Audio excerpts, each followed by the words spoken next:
and wait for answers. Thank you very much, Honorable Chair. You know, I'm surprised and shocked.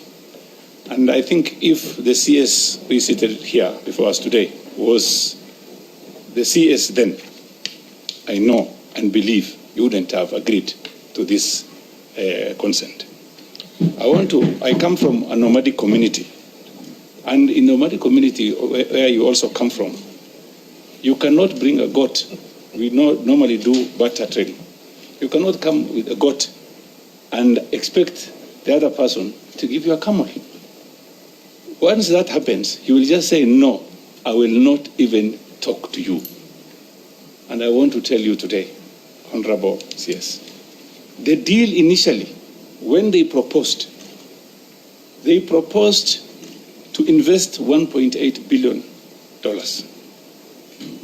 And that is 234 billion shillings. Honorable CS, the land and property value today is at 1.1 trillion shillings. What Adani wants after 30 years is 18%. So that means they are taking land plus properties on those land for about 18%, which is what they've invested initially. And I don't understand. Why are you even negotiating? Because after 30 years, after making a lot of profits, they want 18% of our land plus property on that land. Honorable CS,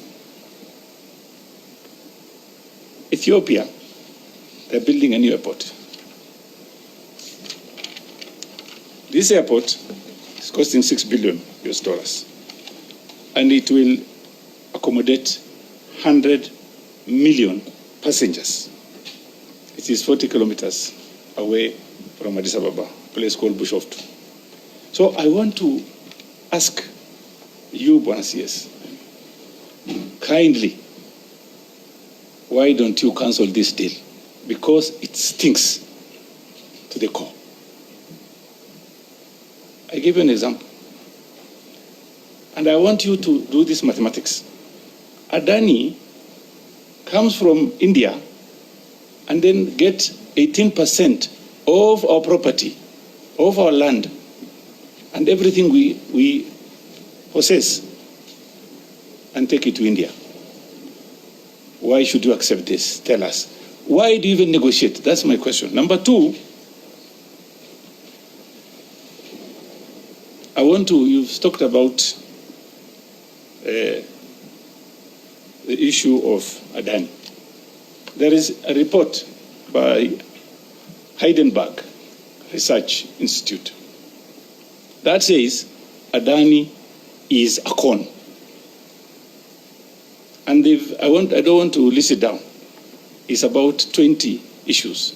It talks about Adani itself, and it talks about relatives, almost 8 of them, how they conned people, how they conned even taxes. So, Honorable CS, I don't mind these people investing here, but my question is, why did you even decide, the government decides to even negotiate with them? Because the initial program, if I look at what they've given, you just tell them, sorry, come up with something good. You are sending people to India, you are sending people all over. So tell us why. The other last issue, Honorable CS, please kindly, Bwana CS, call the president, talk to him, advise him, tell him this deal. Kenyans don't want this deal.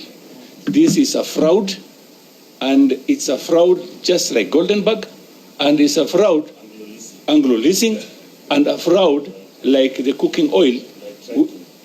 Yes, edible oil. That is being now dealt with. So, Bwana CS, for the love of this country, please advise the president. Thank you very much. from the CS. Chair, I think it's unfortunate because Honorable Chute's submission is based on wrong information.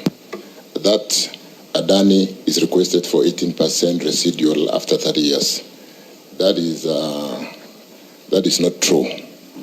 There is no request for 18% residual equity ownership of the airport after 30 years. It reverts to the government of Kenya 100%, and I'm on oath, Honorable Chute, through the chair.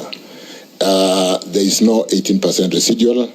We can come back again and again because, like I said, it's a negotiation process, but there is no 18%. The 18%, which could have been kind of carried, is in the initial proposal, they did ask for 18% return on equity, the 30% equity they are putting in.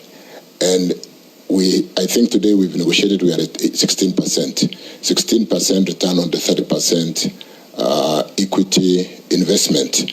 There is no 18% residual equity ownership of the airport after 30 years. That is the straight answer. Thank you.